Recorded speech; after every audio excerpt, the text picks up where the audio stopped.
pour l'insertion d'une soupape à l'intérieur d'un circuit hydraulique, eh bien, vous pouvez aller vous déplacer ici dans le dossier hydraulique, vous appuyez, et là, vous allez retrouver des soupapes ici. Donc, vous avez un limiteur de pression avec ressort ajustable. Vous avez un réducteur de pression. Et vous avez une soupape de sécurité juste ici. Alors, vous appuyez dessus, vous glissez. Et là, on peut voir ici que le tarage est fixe, mais en simulation, on peut le modifier sans problème, ce qui est nouveau avec la série Pro. Alors, pour avoir plus de soupapes, vous allez dans la section hydraulique. Vous avez ici les clapets, vous en avez de toutes les sortes, mais là, on parle surtout de la soupape de pression, les valves de pression qui sont ici, les limiteurs, la séquence, etc. Par exemple, on prend un limiteur, vous voyez qu'il n'est pas dans le bon sens, on appuie sur votre clavier avec vos deux doigts, transformation de 180 verticale ou horizontale, et voilà, il ne me reste plus qu'à l'insérer, et comme les lignes sont déjà faites, eh bien, il est déjà raccordé en ce moment. Pour la simulation, bien, il suffit juste d'appuyer ici. Vous voyez que ça fonctionne. À votre droite, j'ai mis une séquence valve avec un drain. Maintenant, pour les paramètres, eh bien, dans les spécifications techniques, on peut jouer avec les courbes. Vous avez déjà des courbes par défaut qui peuvent être modifiées.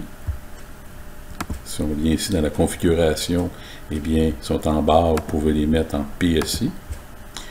400 litres par minute, on pourrait le mettre très bien à, mettons, 50 litres par minute, comme on pourrait le mettre en GPM. J'étais en atmosphère, on va le mettre en PSI. Donc, j'arrive ici, je voudrais avoir des valeurs exactes. Voilà, avec Enter. Et là, vous confirmez. Même chose ici, là, on a eu des petites modifications. Donc, 500 PSI, on dit OK. Dans ce cas ici, vous voyez qu'on peut indiquer l'ouverture, à quelle pression que la valve va fonctionner. Dans les paramètres, on aurait pu modifier encore d'autres données. Par exemple, le fluide hydraulique ici, vous avez les paramètres de courbe, etc. On dit OK. Et voilà. Si on ferme, vous allez obtenir une soupape, mais en simulation, on va le voir mieux. Vous voyez, elle est déjà réglée à 80 bars. Ah, le 500 PSI n'apparaît pas. On va aller vérifier. On est toujours en barre ici. Vous voyez, il vient d'apparaître parce que je n'ai pas pesé sur Enter tantôt, ou sur le crochet si on veut.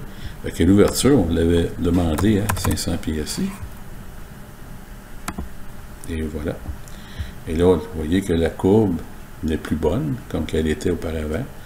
Donc, si vous avez les paramètres fournis par le fabricant, c'est évident qu'on va pouvoir modifier ce tableau-ci. Je vais juste vérifier. Okay. C'est le maximum que j'ai indiqué. Fait que ici, on pourrait mettre facilement 1500 PSI. Et voilà. Là, on a de la place pour venir ajuster nos courbes en fonction du fabricant, comme vous pouvez voir.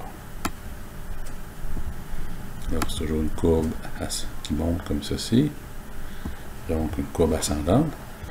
Alors, on peut venir après ça terminer avec des valeurs plus arrondies au niveau de la pression et la courbe va se dessiner par elle-même. D'autres fonctions, on peut effacer ou regarder notre courbe, c'est pas un problème. Ici, c'était visualisation, ça c'est remettre à zéro la courbe, donc on pourrait la remettre comme qu'on y était.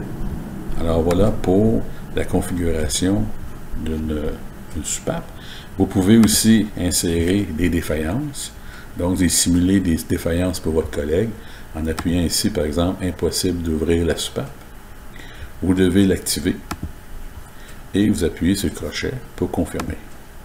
Et là présentement, la soupape a une panne. Si vous l'enregistrez et vous le redonnez à votre collègue, et bien quand il va l'ouvrir, le fichier et la panne vont suivre avec les configurations de la valve. Alors voilà comment ça fonctionne.